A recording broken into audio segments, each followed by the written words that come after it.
A Copa do Mundo recebe, de 4 em 4 anos, seleções com pouca tradição no futebol.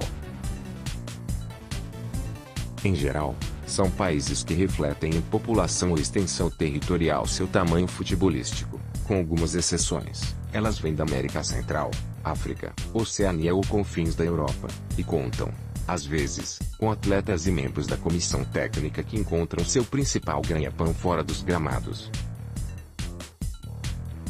Os principais destaques atuam em times médios europeus, no máximo.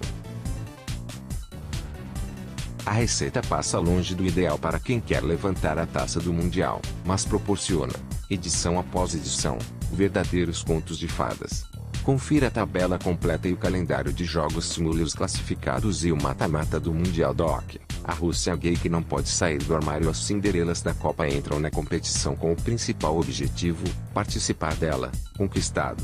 O impulso para a aventura vem sempre com um resultado surpreendente e expressivo em uma partida contra um bicho-papão, normalmente no começo da competição. Ingrediente que falta para conquistar de vez uma transnacional torcida, e o patinho feio se torna o segundo time de praticamente todos os torcedores. Quanto mais intransponíveis parecerem os obstáculos e quanto maiores as limitações do time, melhor. A autoria de Cinderela é desconhecida, dentre centenas de versões com diferenças aqui e ali ao redor do mundo. Os principais candidatos escreveram a versão boleira de 2018, entretanto, tem nomes praticamente impronunciáveis, terminados em som para 22 dos 23 convocados.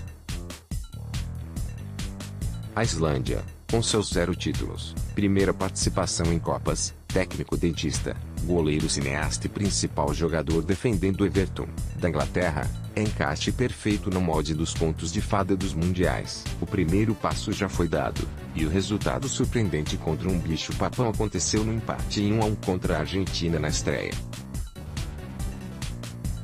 A derrota por 3-0 para a Croácia indica que os argentinos em 2018 talvez não sejam tão papões assim, e tenham levado à Rússia mais tradição do que futebol, mas o resultado não deixa de ser um feito. A Islândia já tem, desde a classificação para o torneio, a simpatia de diversos torcedores ao redor do mundo, e chega à segunda rodada, diante da Nigéria, ao meio-dia desta sexta-feira, com totais chances de brigar por uma ainda mais histórica e das oitavas de final.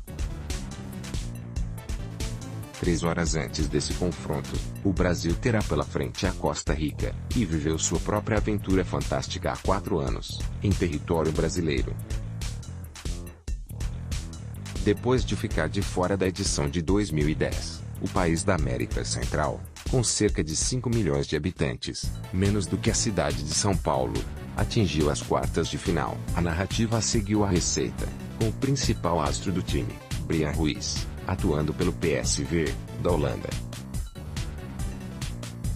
O resultado inesperado veio logo na estreia, com 3-1 sobre o Uruguai, seguido de um surpreendente 1-0 sobre a Itália. Os costarriquenhos se classificaram em primeiro, ainda passaram pela Grécia, e só caíram nos pênaltis diante da Holanda.